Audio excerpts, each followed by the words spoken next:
Hi, I'm Eric Pratum.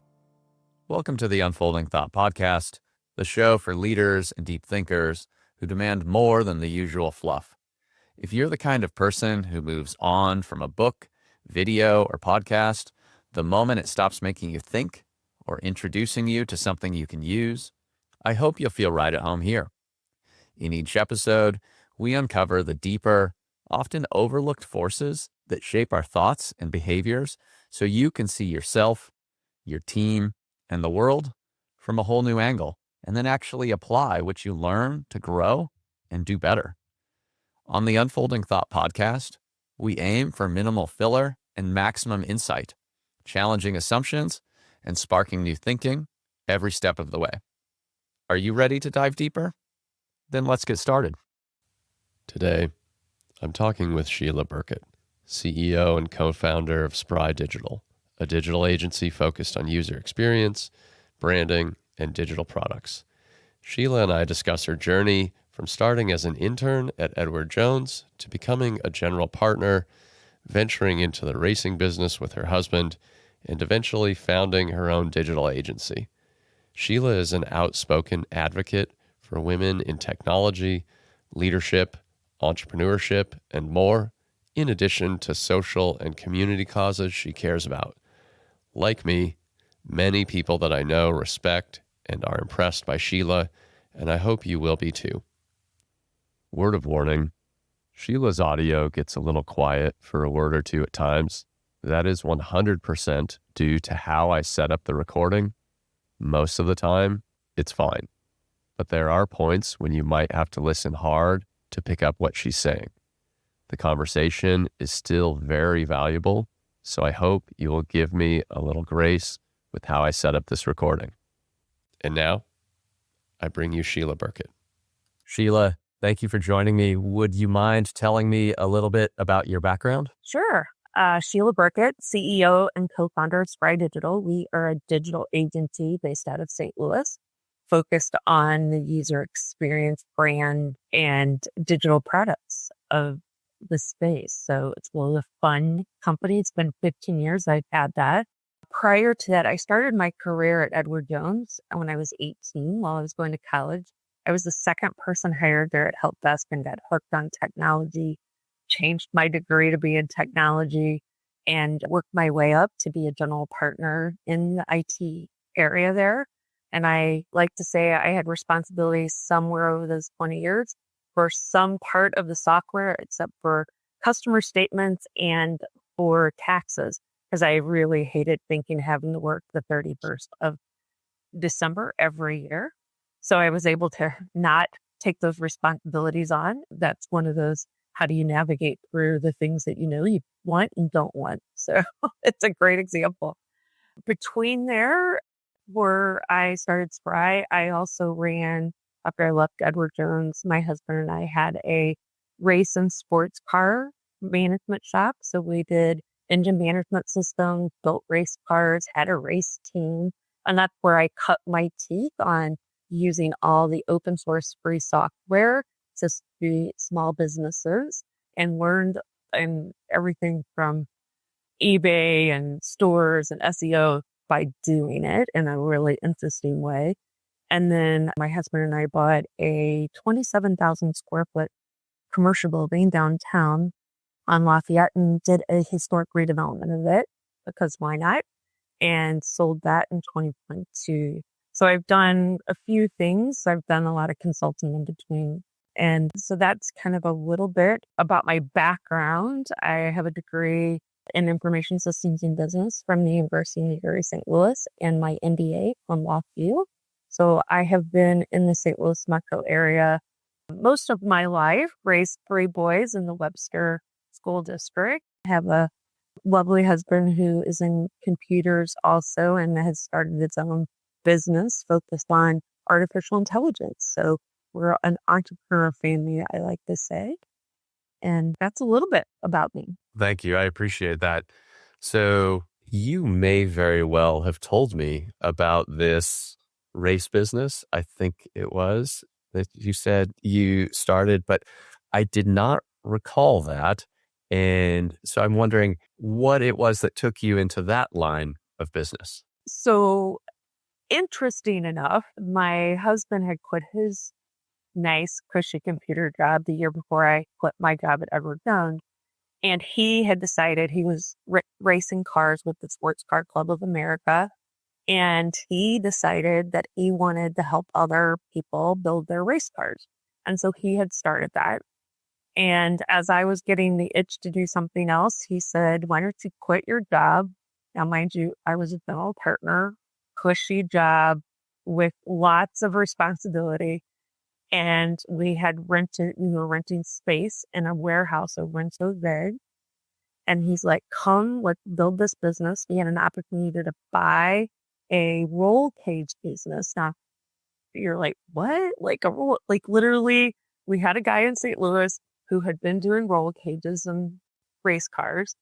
He was selling his business. So we bought all of the product that he had, all of the machines that he had. And that's kind of what got it started. Is my husband was in racing. We decided to help our friends who were in racing. We were subleasing space to people who had race cars to store their race cars.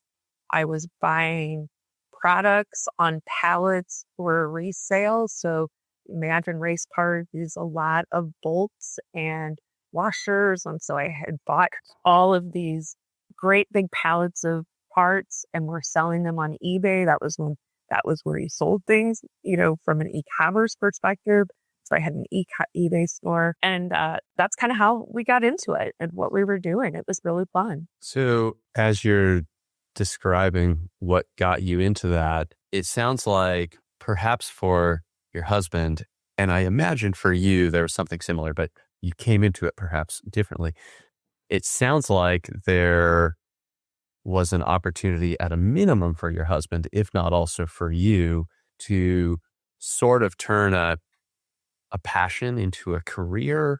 And I don't know if you would call it a career, but a job, or, maybe for him at the very least, if not also you being a part of something with him, you were able to make it not just a job and something where for one, or perhaps both of you, you felt like, I'm lucky to get to do this every day. Is that correct?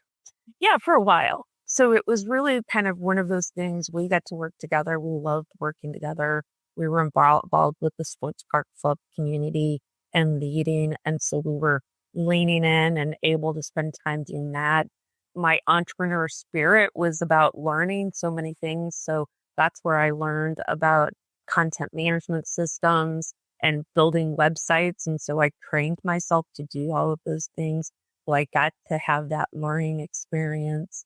And racing's fun and it's exciting. I had my race license at the time and was racing cars. So when you're in it and you're like, this would be a fun way to be able to have that flexibility I needed. My youngest was going into kindergarten and I had two boys that were going to be heading into high school and in junior high. And I had an opportunity to experience their last few years of being at home and also that needing to reset myself. So corporate life, traveling all the time, the heavy responsibilities, I had really burned myself out and needed a reset. And it was an opportunity for me to do that. Thank you. I appreciate that.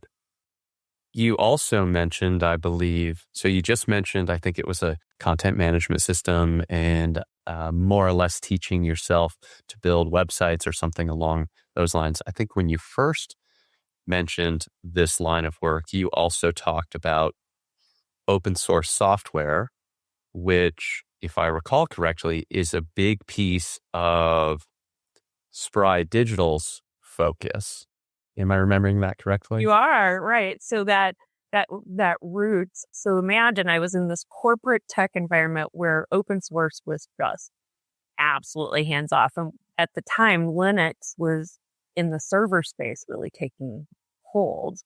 And, we were fighting the corporate level of like bringing Linux even in and thinking about it. So all of those early discussions and the web was really taking hold. And this is 2006. So, you know, everybody, it's hard to imagine, but that was after the big tech bubble in the 90s and early 2000s when it busted. Well, Google had just come along. Google was giving away free email and encouraging all the businesses to start. So I was able to quickly use the Google open source tool. Basically, I considered it open source. It was free.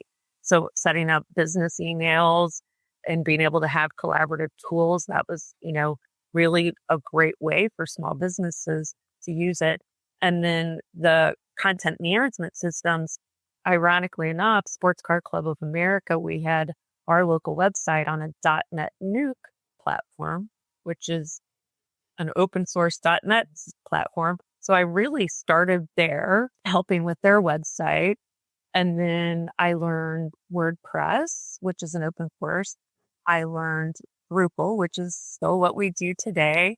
And I also learned Joomla, which is also 4 content management systems. And while I was doing this kind of as a side opportunity, I always wanted to teach. Teaching education is a really big deal for me, public education. And so I had been serving on the IS advisory board at UMSL. And I had encouraged the business school to create a course for every business student that required them to learn HTML and to really learn enterprise systems so they could make better decisions. Well, when I left Jones, that class had been approved and I got asked to teach that class because I'd helped build the curriculum. So I got to go teach a class at the university that I had helped build the curriculum because I was so passionate that every business person in 2006 needed to learn HTML. I knew that's what needed to happen. And, that was the MySpace days. So if you remember in MySpace, people were doing HTML in order to build their MySpace pages. So all of it comes together, right? In having that vision to be able to say, we've got to start teaching people these basics now so that in the future, this isn't so hard. They understand file systems. They understand how the internet works. So as they're making decisions, they can. So as the opportunity to start Spry came about, I was already deep in, I had 20 clients where I was doing their websites on content management systems in the open source. And I really believe, still do to this day, that what open source has done for these small, medium businesses and nonprofits is give them that ability to compete with larger competitors and to really take advantage of technology that they may have never been able to afford before. And I think that's the beauty of that environment is you have this collaborative environment where people are building these tools and you're using them and getting back to their communities. And still to this day, I think our roots are always going to be open source. We talk every once in a while about being in other spaces as you grow your business. But I think fundamentally that foundation of open source is critical to small businesses, nonprofits, and medium-sized businesses. It sounds to me like what you've brought together in your experience, in your career, having more of sort of a technical or infrastructure related background on the technology side of things, and then layering on top of that things that were explicitly marketing or marketing adjacent.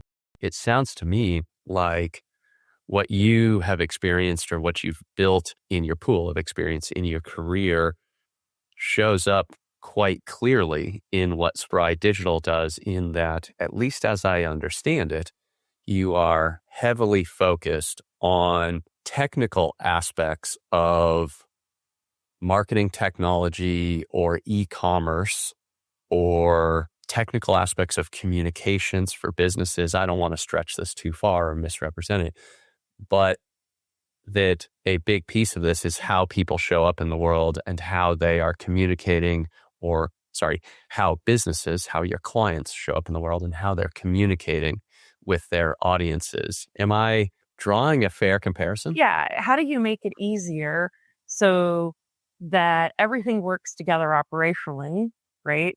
I don't know how many times we'll have websites that, if you've sent a contact form and you hope that somebody's going to respond to you, right? And a lot of times it's because that contact form isn't going into either their sales system or isn't getting directly into in front of the salesperson who needs it. And then if you think about if you're doing an order online, not only making sure that it goes into the fulfillment process, but keeping inventory real time. And nowadays we have so many systems, Shopify, and there's so many like pre-built systems that you just plug into and use. But 20 years ago, that didn't exist. You had to build everything from the ground up. Now we have this opportunity to take your website and not make it just a marketing brochure, but to make it the hub of how you can bring your customers together, your salespeople together, everyone into a space where they have one place that they can rely on for current information. So even like one of the things we're working on today is how do you integrate a product catalog or a product information management system? If you have 2 million SKUs, how do you make it so that everything is operational between the ERP system and the website, and that you're not bogging down your e-commerce experience while somebody's doing a mass update of 500,000 SKUs? So you've got to think about those operational things in a small to medium-sized business as you grow. And nowadays, users expect your website to be fast. I mean, if you really think about what Google penalizes you on, right? It's your performance of your website. So your rankings get impacted by how well your website performs. And so if you have to wait 2 to 3 seconds in order to get something back, that's a huge impact to the customers.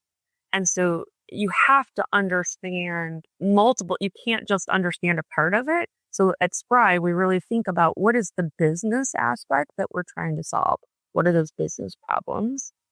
How are the users impacted? And the user could be a customer, a potential customer, the sales, the operations team, all the people. And then what are the most effective ways strategically to do that? How do you do that with making sure you're thinking about not only just what the website needs, but what the whole organization needs, and building these strategies where maybe the iteration 1 doesn't have it. By iteration 3, you have mostly a functionality.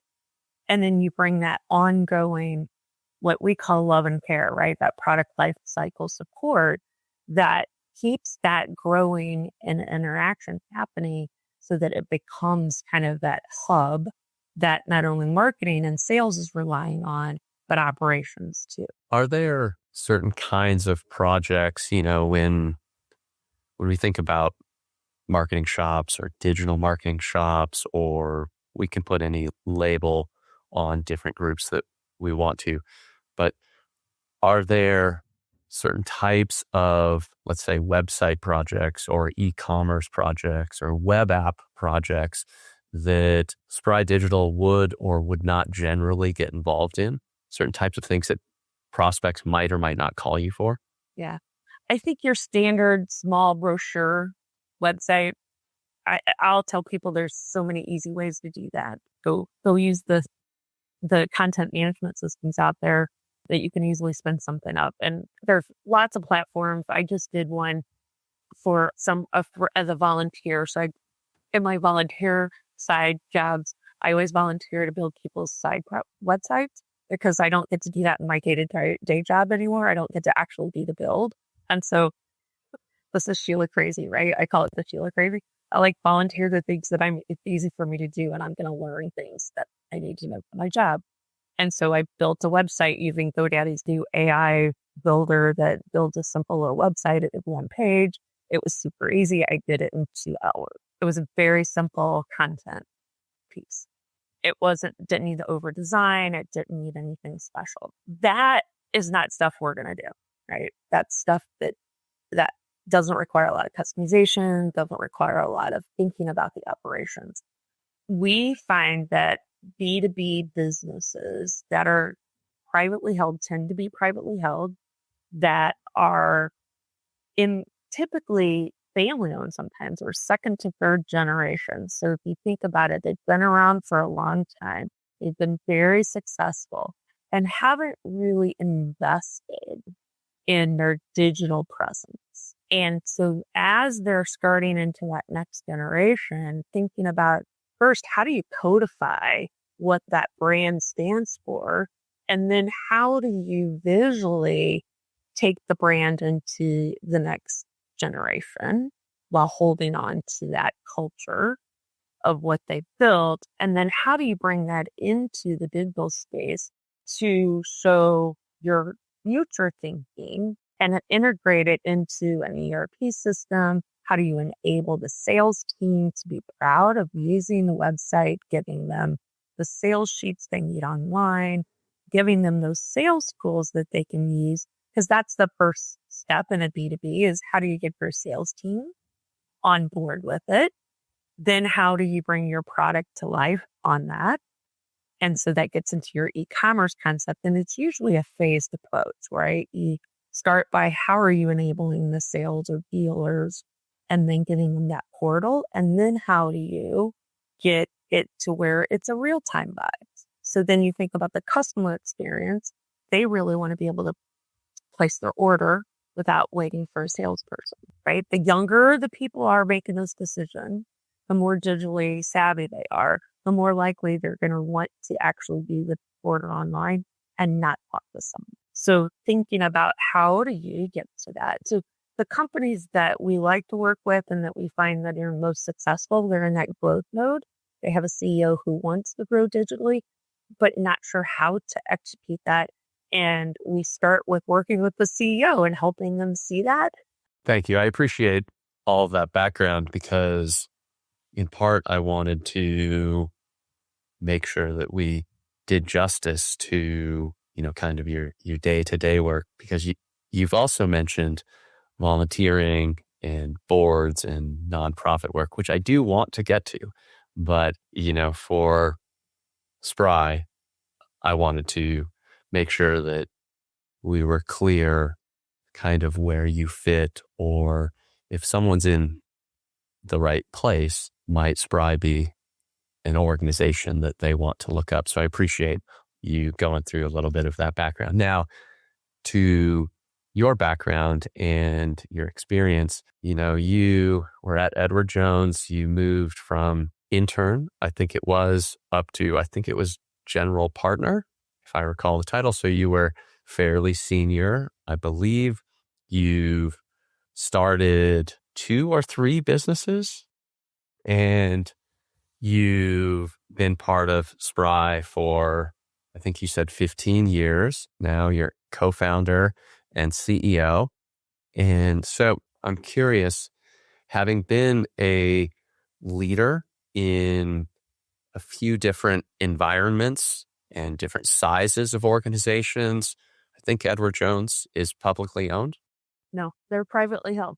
Oh, okay. But Very large, privately held business. Yes. and then you've started businesses of different sizes, eventually, different sizes. They all start small, of course. And you've been part of Spry Digital for quite a while. So I'm curious about, in your career, have there been key moments that have shaped how you lead and how you think about business? Ooh, that's a good question.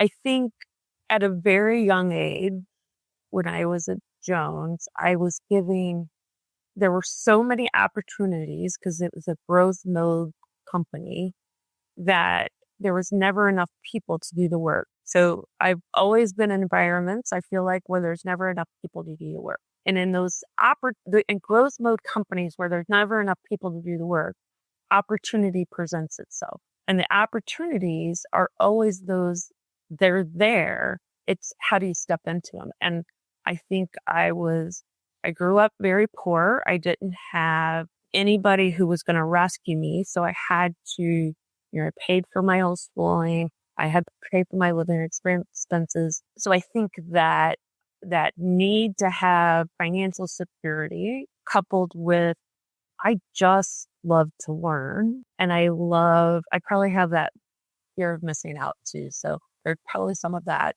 But I had goals for myself. So, I always set out 5 and 10-year goals from the time I was in high school. And I would set my goals out and say, okay, I want to get here. So I'm going to have to get to be a team leader. Before a team leader, I had to be a project manager. And so my first I was working at help desk, but I also then added a project between my freshman sophomore year where Edward Jones let me and another part-time person drive a project while we were still working. So in between, right? Always more, but it was free. And I built a time recording system for them, trying to get IT people to do time reporting. And the big joke is 40 years later, I really think if I were going to change the world, it's like, how could you eliminate people having to report their time? Because people hate it and it's a big pain. So that was my first project. So I already shown some leadership there. And I was then given the opportunity to go full-time while I was in college. When I graduated from college, I was then in software development, and I was given this number 2 project for the company a year out of college. That opportunity, right, was scary. I mean, I was doing something that was the number 2 project for the company. I moved 1 million mutual fund accounts from one system to another. Back then, like, the computing power was like, not what it is today. And I had a really experienced team of really experienced programmers, but they still screwed it up. And it took like 48 hours for these batch jobs to run. My boss is screaming at me to get it fixed. We got it fixed. I didn't get fired. So the opportunity was to fail. I grew up in an environment where I could fail and I get fired. I was probably 21. I accidentally took the entire production system down. Like, accidentally. I got yelled at a lot about that and made fun of. But the reality was they didn't fire me. So fast forward to today in my company, people would have been fired over something. And I look at them, I go, why would you fire someone when they make a mistake? We failed them. We didn't give them the fail safes. We need to teach them, and we need to make sure they understand that they learned from that, right? People are going to fail, but firing someone because they failed just means you have to go hire somebody and retrain, and we're going to fail. So I got the opportunity to fail. And I think that gave me that willingness to try harder things, that gave me the willingness to step in. So they would send me off on, go meet with the managing partner and do his pet project. Or, I came back from maternity leave in 2001, and my boss is like, he gave me 250 projects that had not been approved. And he goes, I need you to go organize these, go get them approved by the CFO and the managing partner. Like, okay, right? But they had faith that I was going to figure it out and I was going to do it, and I had to bring, clarity to the upper management. So it's, we're talking about multi-million-dollar projects that were very technical that I had to figure out myself and then be able to go explain to the CFO and the managing partner. And the managing partner, his rules were, if you can't explain something to me in 3 bullet points, you don't understand it. So imagine that, Eric. If you can't explain something in 3 simple bullet points, you don't understand it. Now, I had been taught that in my 20s. So my job has always been to understand it well enough to simplify it, so that when you think about what I brought into Spry, right, I have to be able to think about the hard things, but explain it as simple as possible. But one of my challenges is, how do I give people that experience? I cut my teeth in really difficult situations. And the only way you get experience and learn is by having those opportunities to do that. I had a really good friend, a friend of mine mentioned she's a coach, and she's now she used to be a real coach, like a soccer coach, and then she went in and she started coaching people. And she said, she's like, the great thing about being a coach is every year you have to build trust from the beginning. You're always building team. And that hit me. I was like, oh, you're right. You're always building team. So what a beauty, right? That part of our jobs as leaders is you're always building team. And you're always building trust. And and it can be repetitive, right? It can feel repetitive. But that's our job. It's interesting how, at least for me, you really clearly bring out that there are a lot of factors that go into having a strong team, having a strong culture, being able to lead not just today, but a month from now and a year from now. And that because you never, I guess, as people say, sometimes step in the same stream twice, that for a leader, not necessarily being able to say, well, I do it like this. And so if I teach you the same process or whatever it is for how to build a website or how to reduce a pitch for a client down to 3 bullet points, perhaps, now my job is done. But rather that, well, one year often working with new people. Next year, you might have a new person on the team, or you might have 5 new people on the team. And also, there are certain things that I don't know if you exactly said this, but that I'm thinking that there are certain things about being a leader that no one else is going to do that thing. And you have to learn to get good at the things that create an environment where people are willing to begin trying new things. And so as you're talking, you're also making me wonder if, some of these things making people feel like they're safe trying new things. Are these practices that, at least for Spry Digital, help generally your people feel like they're truly invested in their work and in the collective, in the group there? It's an interesting evaluation, right?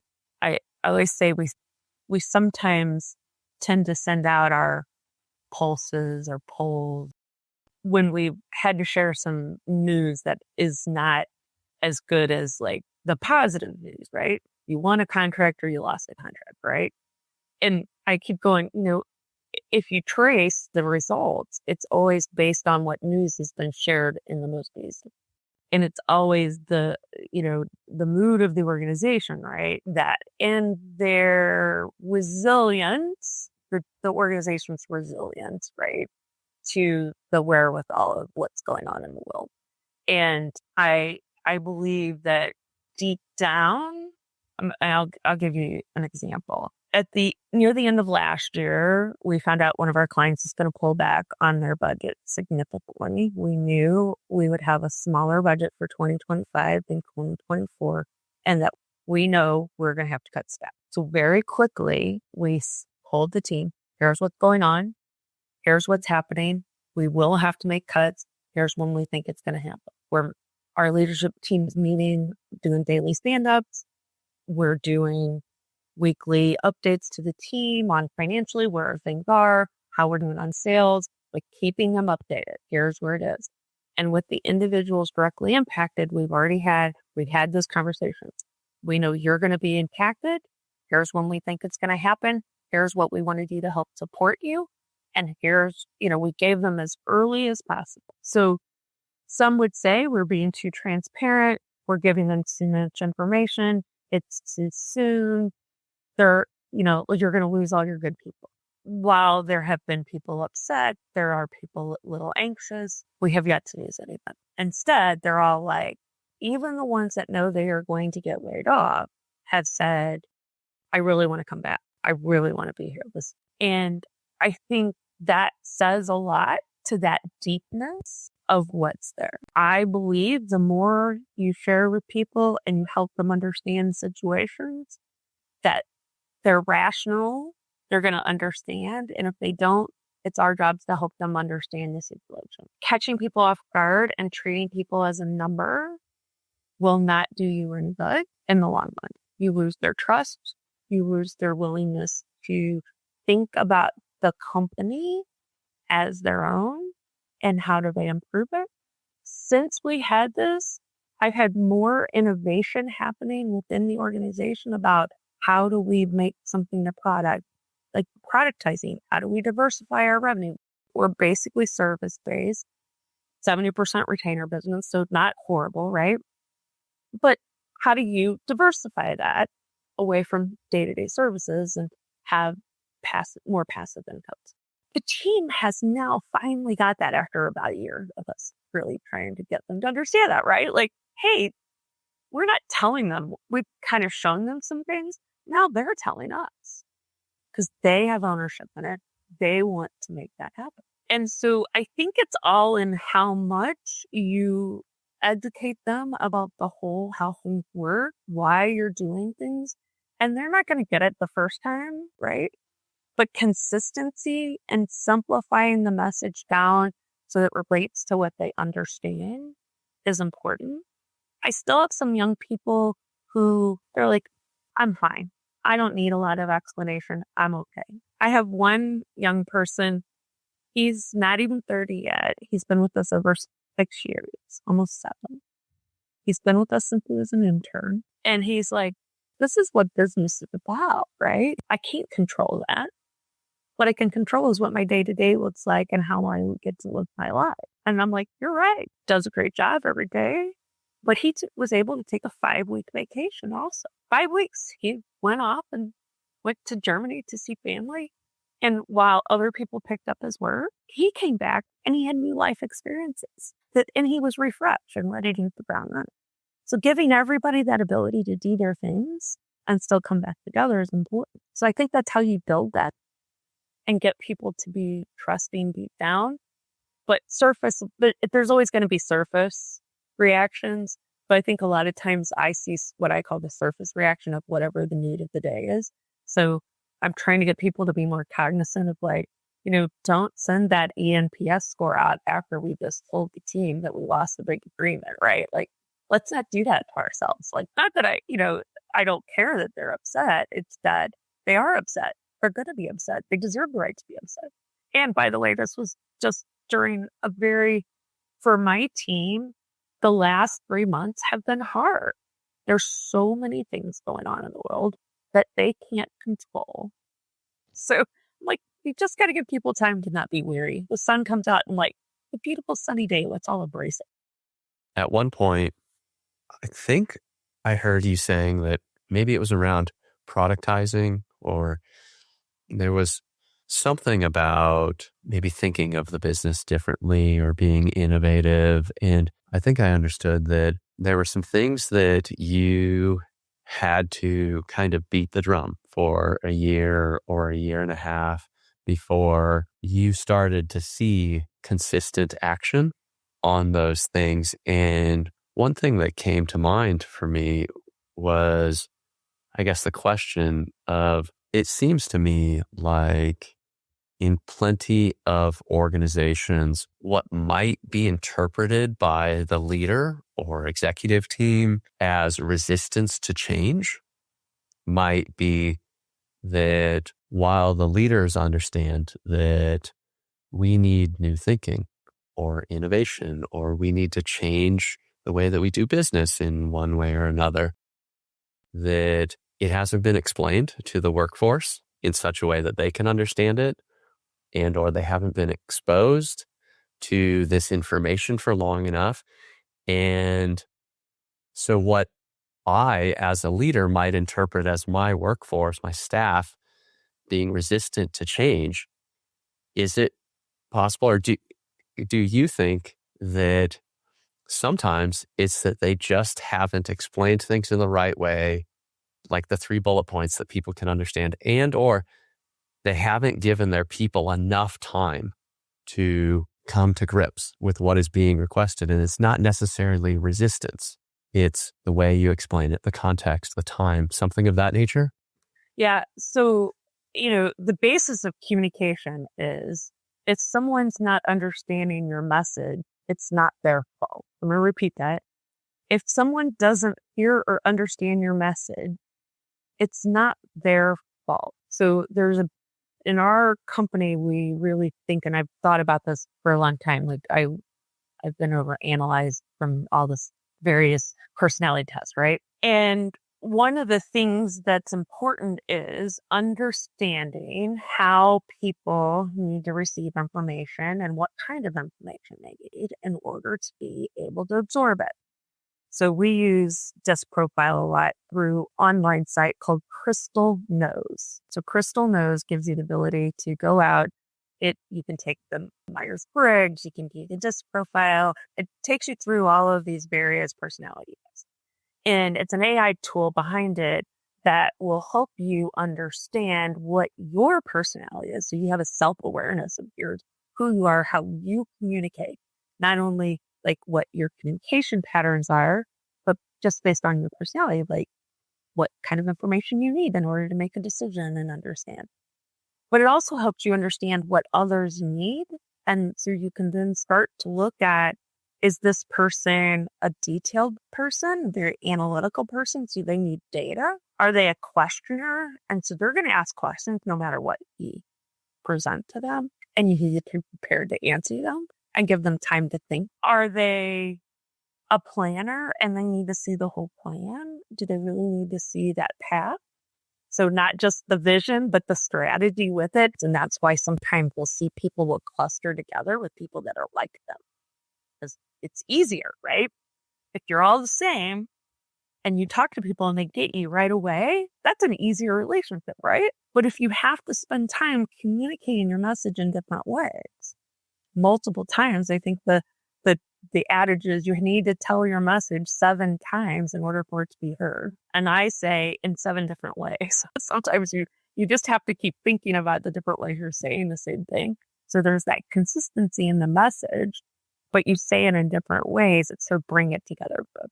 So I believe in that wholeheartedly. Someone explained to me once that some people are just naturally able to see a vision of the future where they may be able to immediately hear something and think about how does that translate into a futuristic thing, a vision. My husband is really great about sharing ideas technology-wise, and he'll start talking about deep technology things. He'll start talking about AI in a really deep way.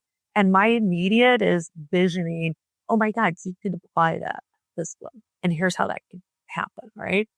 So that ability to take in information, process it, and think about the future, there's some people that are really, really, really good at that. Then the challenge is taking that vision that you're so passionate about and you can see so clearly, but then be able to back and articulate it down to the person who needs to execute on a very specific task. And that's what we call alignment, right? When we talk about alignment, it's like, here's the big picture vision everybody has. Here's the goals, strategies, objectives that have been put in place. This is how we're going to measure it. But how do you get the person who's doing a task on a project to understand how that aligns to the bigger vision? So no matter what size of organization, our job is to help them pull that string from, you may be just answering emails from the client. Here's the bigger picture. Here's what you're helping them with. Here's how you're going to elevate. Here's what this is helping you learn. And helping them see their purpose in the company goes back to that culture, right? People who see their purpose and how they completely align is important. I don't know if you've had a chance to ever go walk through the Cambridge engineering.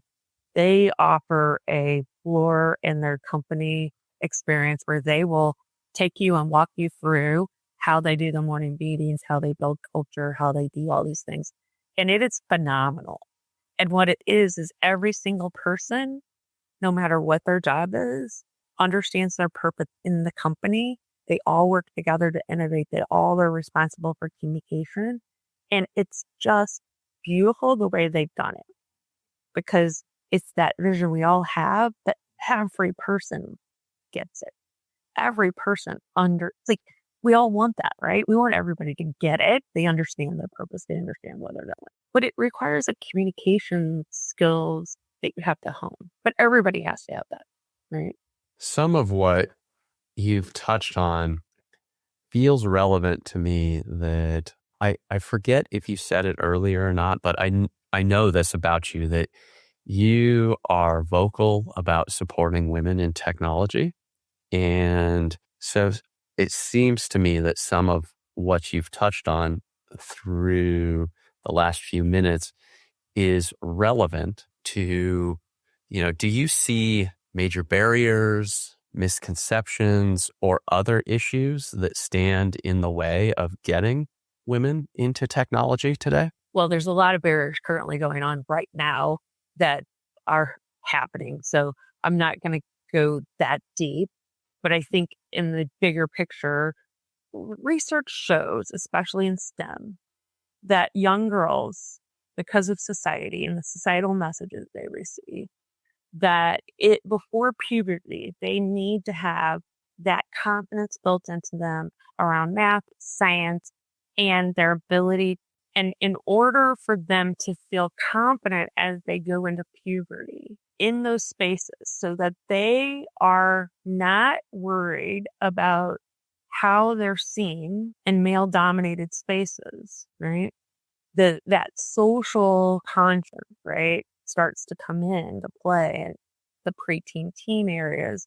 And so being a smart girl, right, being smart in a math, science, technology space is important to be okay with. And if we can encourage society, if we can encourage our youth and our teaching environments and education to be okay with smart girls, that it's okay that women can know more, possibly as men than men on topics. That's a root, right? That you have to build their confidence.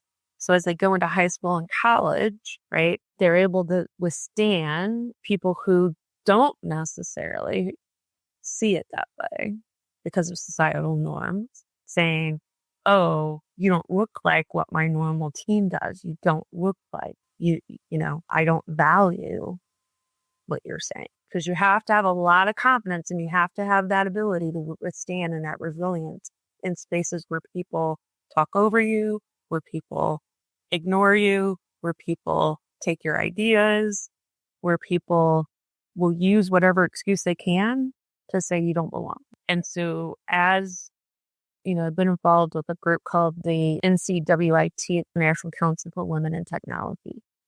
And they're a research-based organization that have researched these barriers. And they created an award for recognizing young women that are doing technology and robotics in high school, awards them, and then keeps them in a community through college and after college of encouraging them to stay in tech. So that they're seeing that piece of that. There's the Grace Hopper convention that happens in the college level that brings women, people of color together with the industry to give them that opportunity to get exposure. So it's important that they're able to see themselves and find other people, because we as humans find it easier to be with humans that are like us, look like us, feel like us. So, and we all have been raised with different experiences and values. And so depending on what those are and what you bring into the space, I think I fought hard for that. I grew up in a household where I was told I was never going to be smart enough. I had people in my day-to-day life who othered me. So I always was a top student to prove myself. So that cost me, I was a rebel, right? So I was like, I'm not going to be told no. So I fought to make sure I was like the top student that I graduated valedictorian in my class. I went off to college. I had to fight my way to, be always in the top. And I was the only woman in technology at the leadership level. 90% of the time, I would be the only woman in the room in a large company. I was always the top performer. I was always the one given the special projects, but I was also the one told constantly what I wasn't doing right? Here's how you can be better. Here's how you need to tone it down. Constantly told, you wear the wrong clothes. You're dressed, you need to wear your hair in a certain way. So I always have fought for others because I never felt like I was good. And I think that's the why. Like when you pull the Like, why would I put so much energy? And by doing that, I think I've created space for everyone. So what I have found as being an advocate for women in technology, I'm an advocate for everyone in technology because what I talk about people need is what everyone needs, what everyone wants. It's really fundamentally, we want work environments. People want work environments where they feel like they can be themselves and don't have to hide, that they can be empathetic and they don't have to hide. They can be a dad, they can be a caretaker, and they don't have to hide. And that to me is what I continue to champion, continue to want. I want that for people. I'm going to depart a little bit from the types of questions that I would typically ask and ask you one for myself, because some of what you just talked about, I would love to get your opinion on something that I'm uncertain about right now. So I think you said you have 3 boys. Is that right? Yeah. So I have 3 children, 2 girls. My oldest is an 11-year-old girl, and she is very passionate about certain things. She seems to be talented musically and broadly artistically. I don't know if she's the best painter or something like that, but she's drawn to creativity and to expressing herself through one form or another of creativity. We homeschooled until this last November. She went into 5th grade in public school. And before she went into public school, we knew that she was not generally drawn to math or skilled at it, or however you might want to characterize it. And that didn't particularly concern me, because I feel like, especially when you're a child, but also when you're an adult, you tend to improve and then plateau and then improve again in different areas of life at different rates. And so I wasn't really too concerned. If one child is quote unquote, right on track with math or reading or whatever it is, and another child is ahead, another child's behind, well, those measurements are going to be flipped in another category. And then 6 months later, it will be different. None of that concerned me. But the personal aspects that I wanted to ask you about, you said things about being told more or less that you were not going to be good enough or smart enough or something along those lines. And my daughter's teacher has identified that she knows how to do the math, that the mistakes that she makes, and then as a result gets quite a bad grade on certain things, are often mistakes of attention. So, you do the problem and you just don't go back and check your work. Now, I don't think that I would draw this down to a male-female distinction, because I know that I was like that. Right. And now this is just 2 cases here, right? But if I'm contributing something either behaviorally, genetically, or some other way here, setting an example, I didn't check my work until I was probably 30. I still don't, Eric. I have people to do that. Exactly. Because I put systems in place because I hate that part, right? Yes. So. And that's so, and actually to that point, as I'm attempting to be a support here, I want to be as realistic as possible and say, if you're going to be in public school, for example, or if you want to go to college, or if you want to study certain things, there are going to be minimum bars you will have to get over. You're going to have to get a certain score on one test or another, or take a specific class, or who knows what. And then also, different people will feel different ways about you depending on how you show up or what your grades are. So I can't just make it as simple as, it does or does not matter. Some of this depends on the context, where you want to go, and so on. And some of what I struggle with is when I'm trying to support her, I want to say, and I have said things like this before, and I don't know if they're the right thing, but I want to say, hey, in this particular case, on this math question that you got wrong, I know for a fact you know how to do it because you framed the question out properly. But then where you made the mistake, it was just obvious that you weren't paying attention. You just went through it quickly and you didn't put forth the effort or ask yourself the question, did I do this right? And you just moved on quickly too quickly. And I don't want her to lock in her head that I'm saying you are lazy or dumb or something like that, but rather, you or I, Sheila, we can make a decision that is lazy, right? Or we can make a bad decision. We can make a mistake. That doesn't have to say something about who we are as a person. And it It's sounds those like labels, right? Exactly. Yes. So I have an issue with labels. I think labels tend to be applied in a negative way and not a positive. If you think about the way we as a society tend to put labels on, they tend to emphasize on more negative aspects than the positive. And so I think when the labels tend, we like to we're categorizers, right? We like to put people in place. So I try, I'm just, we're human. We're going to always default to what society's taught us, right? I think one, she's 11 and early forming versus an adult. But if you think about what you can provide her as a practice, what practices can you help as a young adult, a young teen, to start putting in place that's going to support them through their life to become more self-aware of the things that might be a challenge for them and how that they can put systems in place to support them better on the things that might be impeding their goal. So I think, a lot of times what works for one person isn't going to work for another.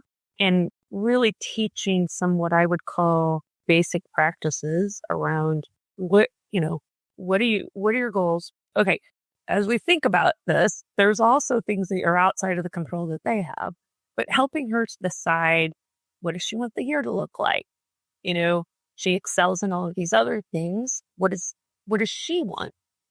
Where does she want to, and then helping say, okay, here's the minimum in our family, what our expectations are as a family, I'm going to let you figure these things out. And here's our metrics. I always go back to the data. What's the data you're going to put in place that you're monitoring to say, hey, if this gets out of whack, then I'm going to get involved. But in the meantime, I'll let you start to manage it. And then talk about consequences, right? So there's consequences, right? And if it's within the metric and threshold, and if they're okay with it, is that okay? And is it really our hang up? I read a book called Dream Hoarders, and Dream Hoarders helped me put myself in check as a parent. Because what I realized was I was putting my goals, my aspirations on my children without putting the lens on, like, well, what is that you want? What have I given you the skills to be able to do that? Is that really where you want to be? And so then, I feel like I invested in a year of college that for one of my children that would have been better off in the market. We would all have been better off, right? If I had taken that money and put it in the market and let him go live life rather than he would have been a much better human being and had more wealth than he does now. So, that's okay. He's made his choices. But I think we all have to think about how we give people those processes, the support system, and rather than saying you have to change because that's a negative, how do you become more self-aware and put support systems in place to help you achieve your goal? Because what my goal is different than your goal, Eric. And I can't tell you what I can say, here's what worked for me, but I can't say that's what's going to work. So I think helping her feel good about herself always and feeling like she's the one who has the control to make the decision and then understands the consequences of the decision and how do you fail and be okay with that and learn from it. So this is to be a great operating, like fifth grade. It's not going to set the stage for anything. Like I always loved fifth grade because it lets them start to figure stuff out. Sixth grade, yeah, 7th and 8th grade, it was just so hard. Like, I hated 7th grade. I feel so sorry for middle school teachers because it's just, they're, every one of them, like, you just feel hard. It's hard. And then high school, they're these young, smart adults. And, the smarter they are and the more they understand, the more they read, the more they're going to see themselves in a different way. And they all express themselves and they become these humans that help find a place in the world. You reminded me of one thing. The week that we're recording this, I just released an episode with a gentleman, Andy Bales. He's a longtime friend, former client of mine. Early in his life, he was a teacher for 2 years. I think he said he was a teacher in Miami and then a teacher in Des Moines, Iowa. And he said something along the lines of, I always thought that the summer break was for kids to get some time off. And after I became a teacher, I realized that it was so that the teachers had time to recover. That's why they're never going to give that up, right? I recorded an episode with a woman that runs a salon, and she's getting an academy started that she's hoping to have accredited so that people can go through beauty school with her, Kimberly Beckley. And I find her work really inspiring because what she tries to bring out of people, to give people an opportunity to find a passion that they might have been guided away from because someone says, you're not the kind of person that would end up in the beauty field in her particular case. Because she told me once, I'm not the kind of person that would have ended up in this space, but she loves it. And a part of her work, whether it's for her salon clients or soon to be for her academy or school clients, part of her goal is to give people who might have been told, the stereotype of the high school counselor says, oh no, you should not become a teacher or you should not become an accountant or whatever. She's trying to find people that might have been told you don't fit the mold and give them the opportunity to find something that they really love. And she told me, I think it is every 90 days, she has, I believe it's 48 hours that she kind of gets to herself. And she reevaluates the business performance. I forget how exactly she goes about it, but it felt like when she described it, somewhat similar to a mini sabbatical to get some space and see things from a little bit further away. And I think you know it as a leader, if I recall correctly, Spry is an EOS shop. I was just going to say, it's a clarity break, right? Exactly. Right. Knowing that we set this goal, let's say a 3-year goal or a 10-year vision or whatever it is, and we established our metrics or our KPIs, and we are frequently going to measure our progress, and we're going to evaluate, have the cultural, financial, whatever it is, wins pushed us, a little bit more east or a little bit more west as we're on our path, north or south. And, you talking about having a sabbatical just reminded me that this shows up in a lot of places in life, having some alignment, perhaps, let's say, with yourself of some clarity of where am I going, but then also for groups, and then being able to step back or get some space, recover if you need some psychological or emotional recovery, and then come back and see things anew, maybe perhaps a little bit like your colleague who went away for 5 weeks and had a new perspective when they came back. Right. Which is lovely, right? We can all probably benefit from it in one way, shape, or form. One point you said, I think it was NCWIT. And what did that stand for again? The National Council of Women in Technology. Okay. And you also mentioned recently working on a website or a nonprofit, I think it was. You are involved with multiple boards for different types of organizations. It sounds like whether you're involved or on a board per se, you're involved with multiple causes. And I think you've made it fairly clear, but I still wanted to ask just to make it abundantly clear. That involvement with a nonprofit, a cause, serving on a board, where does that come from? So I've always wondered, like, where did that volunteer come from, right? When I was really little, my grandparents were Southern Baptist. And so I almost wonder if some of it was in that roots of like community and, giving back, right? So that's probably a really deep rooted. When I was in college, I'm a Delta Zeta. I say I am because I still am a Delta Zeta. And one of our key things is giving back to the world, right? Always giving back in different ways, volunteering. And so I went to public school, so there wasn't a aspect of volunteering in high school, but I was always doing things at the high school level. I was on yearbook and stuff. And some of that was motivated by keeping myself busy, staying involved. That was a part of the success model, right? So like the more you did, the more you were seen in the small school, the more you were going to get scholarship or whatever. When I was in college, the sorority kind of drove a lot of that. And when I was at Jones, I went through a class and it was called Making a Difference. And one of the things it did was really force me to sit down and think. And I've always kind of thought about that. And I really think mine, as I've clarified it over the years, I have focused on education. Public education is a big passion of mine, whether it's what I did with my kids in school, making sure the public education is sustainable in my community. So as my kids were growing up, I was very active in a school district foundation. I was active in bond issues and bringing my skills to the table, like building websites and social media and doing all those things that I was good at. So bringing those to the table. And then I've been involved with universities. I was on a public affairs council for Washington University.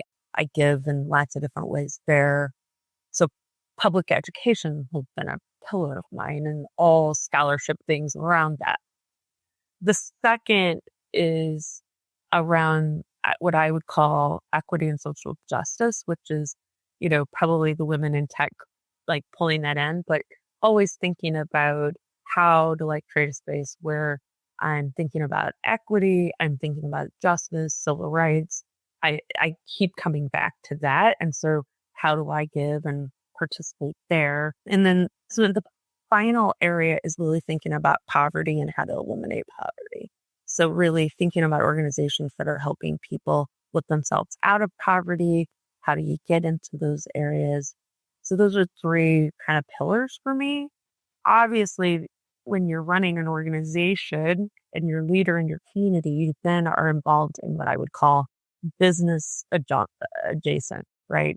Being involved with the St. Louis Women's Forum. That's a forum for women CEOs and being active in that. I was involved in the arts for a very long time. So still a through line of what I'm passionate about and those types of things. So that's kind of what's driven me of that aspect. I couple that with being careful of giving too much of time away. So, there's a part of me that goes, why do we continue to have a society where the only thing that creates success is if you have free and cheap labor? And so there's this, how much is that weighing on me right now of we continue to have systems and structures in place that the only way they survive is on free and cheap labor, including volunteerism. And so when I hear organizations that can only survive because of the volunteer effort and labor that we're bringing to the table, then I have to think about that, right? Okay, so we continue to perpetuate this idea that we can only be successful off of free and cheap labor. So that's that poverty piece in my head that keeps coming up. Oh, I got to unpack that. And so I go back to some frameworks of thinking about how do we create an equitable environment and really think about those impacts that you have. I have that ability to volunteer, but many don't because they just don't have the capacity to do it right now. So that's where sometimes I'll give where I can. That's not financial. I give up my time because I can. And I've been given that opportunity to do that. And so that's probably why I do it. But I also like to be visible because I know people need to see me in spaces that they wouldn't see otherwise. I think there is a strong through line, if I can call it that is when you were talking about you and your husband early on, you said something about being vision oriented or future oriented, having that feeling of or the thought of possibility, let's say. And I think it's not just a matter of possibility, it's also seeing what things could be. I suppose we could characterize that as possibility, but it sounds to me like as much as the details of today are important, the good and bad of today are important, that there is a strong draw for you, a strong motivating factor around how much better or what could things look like 10 years from now. Whereas there are a certain number of people that are less oriented around how good things could be, and they're more oriented around just how terrible things are right now. Right. We could debate where that comes from. I think we would probably largely agree, some aspects of human nature, some aspects of media, and any number of other things. But, there's only so much about being against something, and just getting out of this bad situation. That's only so motivating. It's, I think, historically been shown that when people have a shared vision of the future, that tends to be more motivating. And I think it even goes back as well, like with the through line idea, it even goes back to you bringing up the word, I think it was alignment. One aspect of alignment can be, are we aligned about where we're going? Not just about the values that we desire to uphold and act out and all that, and not just who we are or any number of things, but also, are we aligned around a clear vision of where Spry Digital, or we're both in St. Louis, around where our community or any number of other things are going. And I think I hear that in the causes that you are involved with. What can these contribute to the future? Which for me is a lot more motivating, honestly, because I will talk to people, and it's maybe just a habit of mine where I will talk about the things that we need to improve today, or the things that aren't going well, or whatever. I don't intend to do that because I'm pessimistic. I actually think I'm quite an optimistic person, and it doesn't bother me to acknowledge what's not going well today. In most cases, of course, I can get frustrated or down or whatever, like anyone can. But I feel like I do it because if I perform poorly on something or I make a bad decision, it just doesn't bother me. I just don't have those kinds of anxieties or whatever it is. And I'm so much more motivated by, well, I can get better at that thing that I just did poorly at. And it sounds like whatever mix it is for you, that the causes you are involved with, that's your orientation, that's your focus. Where can we go? And a lot of it has to do with, I've been trying to take my vision, which my vision is, imagine a world where everyone felt valued. If we lived in a world where everyone you met felt valued, imagine what we could do. Like, that is a vision that says we could have so much more and have such a phenomenal world that just every human that you came in contact with felt the value of them existing. So then I bring it back to my three, how, right? I try to be really clear. I feel like public education is one of the key things that's going to allow that to happen. And when I say public education, that is from the time we have children that are born. They need to be exposed through education things until they die. Education happens through our life. And so that's why I love the community college, right? It brings all these different aspects of education come about. And imagine if we all felt had that opportunity and we didn't feel like our lives were at risk, that we didn't feel like we were less than. And imagine we weren't worried about how you were going to stay warm.